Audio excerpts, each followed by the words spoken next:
Today's episode of the Power to Pivot podcast is a serious message, but one of hope and transformation.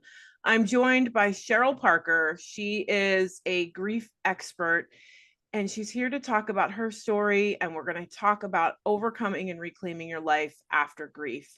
Cheryl, welcome to the show. Hi, thanks for very much for having me.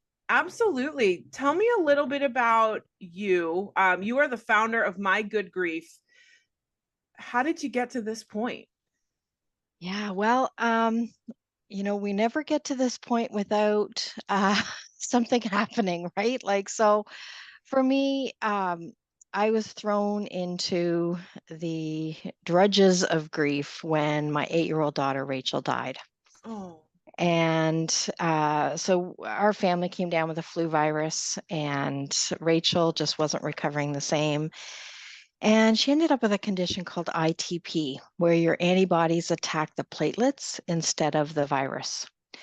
And so she was hospitalized, and they told us that, it just takes time. The platelets will get to a low level, and then they'll start to multiply and she'll recover. However, less than 1% chance you can get a spontaneous bleed, and her bleed was in her brain. And so it didn't present the same if it had been in one of the other organs, which would also be recoverable. So they kind of were pumping her full of platelets and rushed her into surgery to remove the front left lobe of her brain to release the pressure from the bleed. But after hours of surgery, they realized that her brain was too swollen and they couldn't save her. So she was pronounced brain dead. And while we were saying our goodbyes, the doctor asked me if I had considered organ donation. And I said no, but she had. And I mean, his mouth dropped. and at 8 years old? yeah, so no word of a lie. 5 weeks before this, I had been reading a Toronto newspaper, and there was a little boy who had undergone a lung transplant, and he was sitting in his hospital bed and his arms were extended in victory. And Rachel said, why does this boy look happy? He looks like he's in a hospital bed. And so I explained to her, this little boy had just got new lungs, and she wanted to know how you get new lungs. And I told her that somebody died and gave somebody permission to take their lungs and save other people's lives. So she went back to playing, and I thought, okay, well, I've grossed her out. And so she went back to playing, and about 5 minutes later, she pops her head up and she said, when I die, I want to give my organs so I can save kids. And I mean, Oh, I was just like, oh my gosh, I didn't gross her out at all. She was just processing that in her little yeah. 8-year-old mind. And so she had made that declaration. And I mean, I was so proud of her just to embrace that giving aspect of her.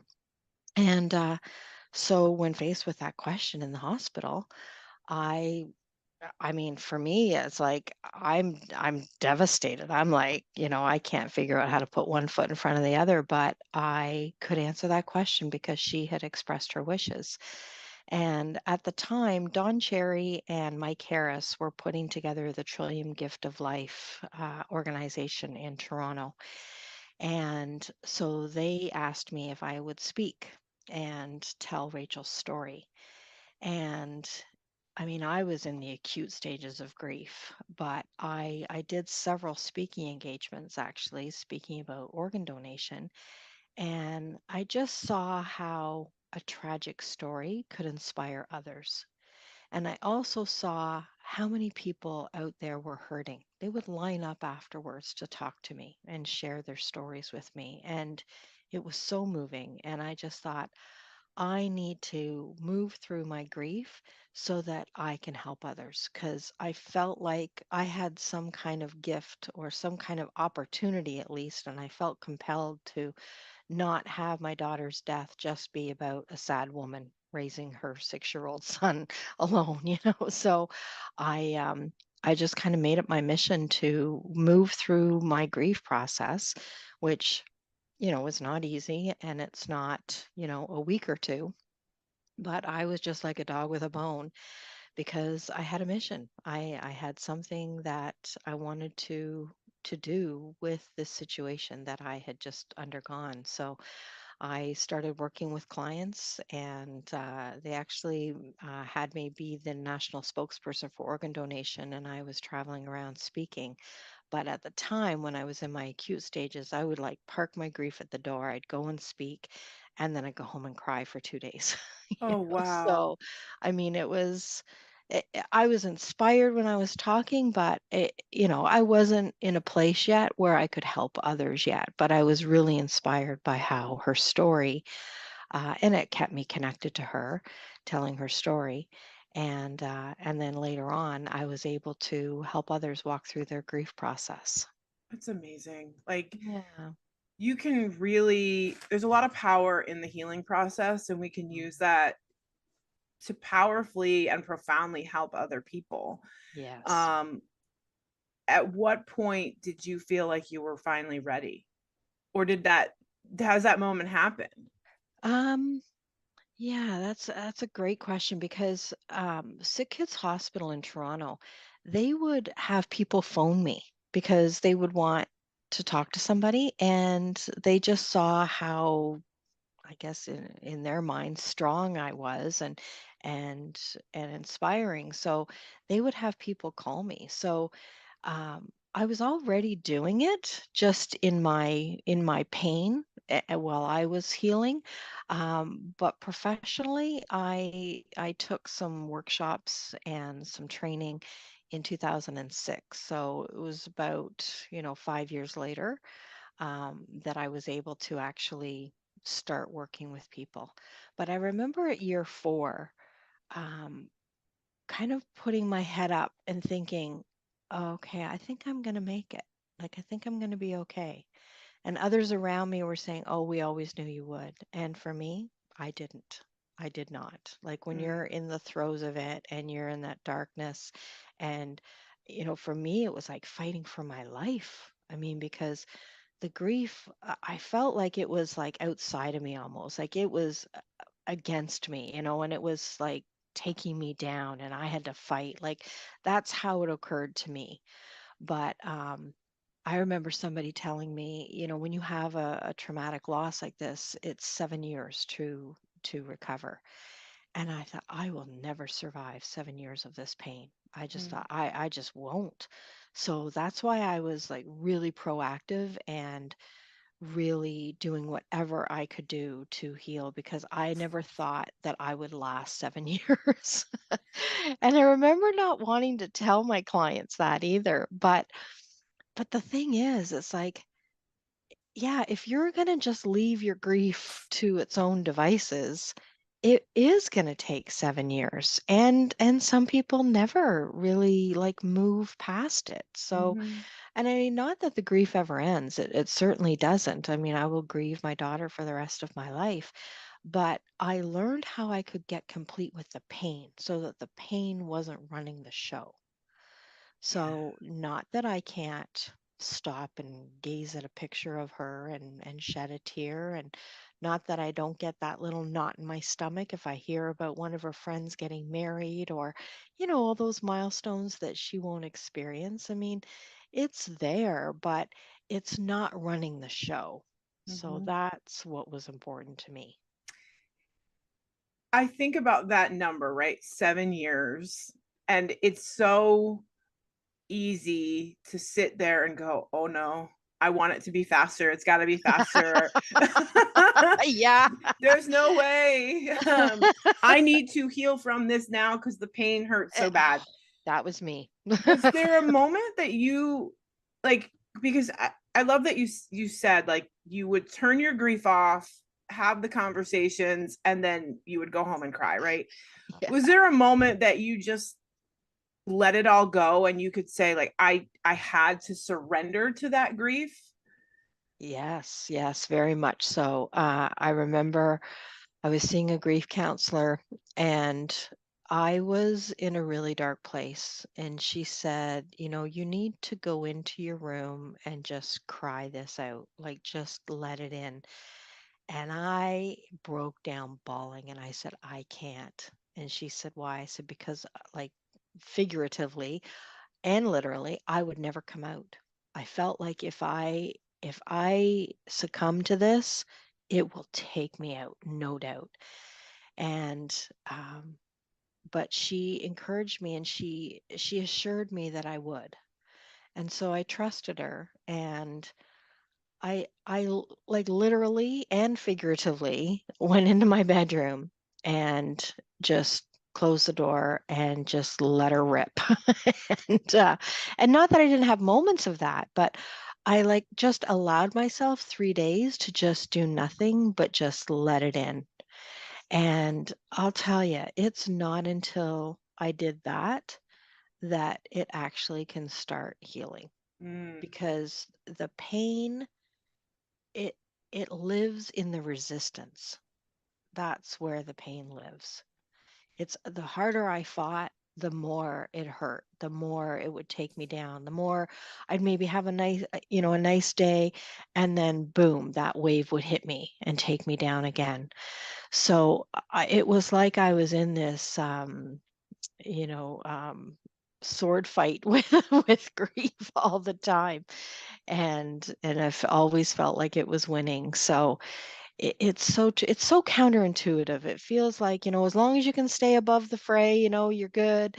But it actually doesn't work that way, because it's not until you actually let it in that the healing can begin.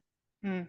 And it's so scary, like, because we do think it's going to take us over. We're afraid of feeling that pain, and it's so easy to just put this mask on and Yeah, pretend like we want to just button up, yeah, ignore that it's even there, yeah. and walk around pretending like we're okay, and really on the inside that's one of the worst things you can do, Yeah, because on the inside we're not okay. that's right. And it I love that you said you gave yourself permission to Yeah, just let it fall apart, do nothing else but feel it.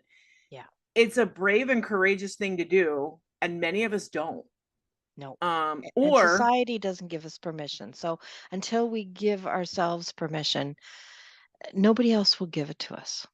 and what I find is that if we don't, eventually God, the universe, source, like your Hmm. body, because it lives within us, like we can't avoid the pain. Yeah, That's where we get other things creeping up in our life, whether it's chronic pain or illness or yeah, whatever happens, yeah. something's going to happen that's going to make you sit in it. And it's Yes, usually going to be something completely not related, that's right.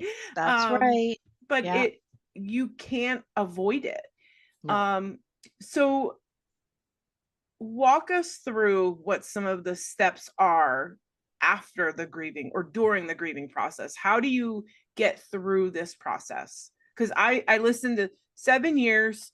Oh my God, what do I do now? I feel so bad. And we want to feel better. This is where things like, numbing out and addiction, and we lose focus, right? But Right.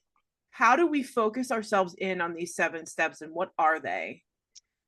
Yeah. So, I mean, I have a free download on my website where I just like give people an opportunity to just kind of try it on for size and to dip their toe in it. And I mean, there are, Elizabeth Kubler-Ross created the 5 steps, right? That is very well known. And I don't actually use those steps. I mean, I speak to it, but I don't use that when I'm working with my clients, because she wrote that to explain the emotional journey that people who have a terminal illness go through, who are dying, or somebody who is walking them through that process, a close friend or family member. But she never meant it to be linear. And people tend to take it linearly. and um, and they have this idea that once they get through the first step, then it's the next one, and there's like a length of time, and there's like all these unspoken expectations around those steps. So I don't tend to use them. However, when I went through my grief process, I liked hearing about the steps, because it gave me a framework. It gave me something to frame what I was actually experiencing because I truly thought I was losing my mind. So when I understood what stage I was in, I could accept it and just understand what it was I was experiencing at the time. But as far as the stepping stones, like I do see it as like a slow walk, like as if you're walking on stepping stones. And the first thing is to just identify what you are experiencing, because if you lose a loved one, like it wasn't like if you for example, if you lost a spouse, you haven't just lost a spouse, you've lost your financial status, you've lost your partnership, you've lost some trust in the world, some safety, you've lost that companionship, you've lost probably your social circle, because you're no longer a couple, you've lost so many other things other than just a spouse. So there's like all this domino and all these other losses that I think we need to identify so that you're not beating yourself up. Like, also, like, let's use a pet. I lost, my cat died, and people are like, well, it's just a cat, but you've lost a companion, you've lost cuddles that you're used to, or if it's a dog that you've lost like a social circle, because usually you're going to a dog park or you're going out for a walk and you see people, like the routine. You've lost the ability to care for another, like, so there's just all these other losses. So that's the first step, is to just give yourself time to identify what it actually is that you have lost, and Mm. then to explore that, like explore what blocks are in your way of healing, because if we're gonna just be right about something, or we're going to have a belief that, it's just a cat and I should just move on. Like, look at what blocks are going to stop you from your healing process. And then, notice the good days and notice the bad days, and notice what you're doing to cope through those days. I mean, coping skills are great. Thank goodness we have them. But start to notice which ones are no longer serving you. Like putting on a happy face when you're feeling miserable, Mhm. Um, and then taking responsibility for our response to grief. Ooh. Like it's not like the circumstance itself is the circumstance, but we can kind of move from being in the back seat of our lives and being driven around by this grief to actually taking the wheel and actually being in the driver's seat of how this is going to go. And the only way you can do that is by taking responsibility to how you're responding to the grief. And that's not always easy, because when we think about responsibility, we collapse that with blame, like it's our fault. And I'm Mhm. not talking about it being anybody's fault. I'm just talking about what can we own? Like what part of this can I own? And I can own, like, I'm responsible for how I'm going to show up in the world and how I'm going to treat this loss and how I'm going to land on my feet when I'm going through an adversity. And then and then then we have to, like, open up our hearts. We have to be able to forgive the situation, forgive our loved one for dying, and a lot of times, most times, we have to forgive ourselves. Like, usually we're entrenched in that whole piece of forgiveness. So that's another big piece. And then we have to allow it all in. Like, when I talked about going into the bedroom for 3 days, it's like grief, there's so much to it. And you're happy and you're sad and you're disappointed and you're angry and you're confused and you're, a lesser version of yourself. Like, allow all of that in, and then you are able to move forward and accept the loss and integrate it into your life so that you can move forward with it, not without it. It's not about, when I say get complete with the pain, it's like, it's not like you're getting complete with that person or complete with the grief. It's just you can allow yourself to get complete with the pain and move Mm. forward. So that's kind of the process that I kind of walk them through. And then, I also have a more in-depth program where we actually like, peel back the layers and we get real about, what's really going on, because so many times, like, I had a woman that came to the grief program because her husband died and she just didn't want to go on with life, and she wasn't able to work. Um, she was a supervisor at work and just couldn't handle work, so she was off work. She was having trouble keeping up with the house and all of the things. And so we worked together, and she ended up getting complete with something that happened when she was 19, where her dad shut her down in going to school for art. And at the end of the day, when she finished the program, she got complete with the pain of her husband passing away. And she quit her job. She sold her house and she moved from Toronto to Ottawa, and she went to art school. And she's been in another relationship, and she is an artist. So Wow. it's like, you just can't make this stuff up, and you can't predict what people are going to get from working through their grief. Like, it's so often an older uh, pain that is incomplete that disallows us from getting complete with with the death that we're dealing with now, because grief is not just about death, it's about so many other things. And I met a woman who, she did my program, and her son had died 6 years before. She didn't talk about him. There was no pictures of him. Her marriage was on the rocks. Her daughter's relationship was estranged, and by week 5, she was bringing photo albums and sharing stories with me. And not I mean, by the 8 weeks, she knew that there was like some hope with her marriage, and her daughter's conversations were, shifting. And I touched base with her 6 months later, and like her whole life was changed. Wow. The family had come together. I mean, but she got complete with something that happened when she was 16. She had had an abortion, and she never forgave herself. So that Hmm. was all entangled in her getting complete with her 16-year-old son who died. Wow.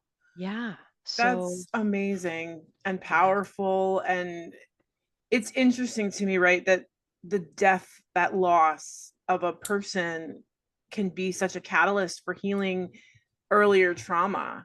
Yes, And we hold on to these identities and we don't even realize that we're doing it in the moment until we let ourselves sit down and get real with ourselves. that's right. And we don't give ourselves permission, and there's not usually that safe space to do it. So that's that's what I think that I can provide to people, is that safe container and that sacred space that I get to sit in and witness while somebody does their grief work. Because what do I know? I don't know what their story is. I don't know, I'm not giving advice per se. I don't have a medical background. I'm just there to educate them how to walk through their process, and inviting them to be introspective and to look for themselves. And we look in those corners together, that we haven't maybe looked at for a long time. Do you think there's a way, like if you could shine the flashlight, right, on the resistance, what does that look like for people who are spinning their wheels and are just really resistant to diving in and looking and healing and dealing with the grief? What does resistance look like? Well, I think it's different for everyone. I think it's it shows up like perfectionism. It shows up in like looking like isolation. It looks like, you know, being fake, you know, um, being, I think being nasty, if you're at the office and there's somebody that's nasty there, it's like you kind of know that they're dealing with something, but that's kind of their coping strategy. It can look like going to the gym every day for 4 hours. Like it's going to show up so differently. It's going to look like, the woman who drinks too much, or the guy who's snorting cocaine, or, it's just going to look so many different ways. Mm. I had a client that her mom had died, and she was doing my program, and she when we got to the part where we were looking at our coping strategies, and she she got real with herself about spending the weekend in her pajamas watching home decorating shows. And I mean, harmless, right? I mean, I was jealous. I was like, I want to spend the weekend in my pajamas watching home decorating shows. I love them. And she's not hurting anybody. Innocent, innocent, innocent. But what she saw for herself was that she was doing that to actually avoid her sister because they had been estranged since her mom died. So, after she finished the program, would she ever spend the weekend in her pajamas watching home decorating shows? Probably. But she'll never do it again without the knowledge and the knowing of what she's doing. And that's the thing. It's the awareness that you bring to your behavior on what you're resisting. So she just didn't want to deal with her sister. So she just checked out.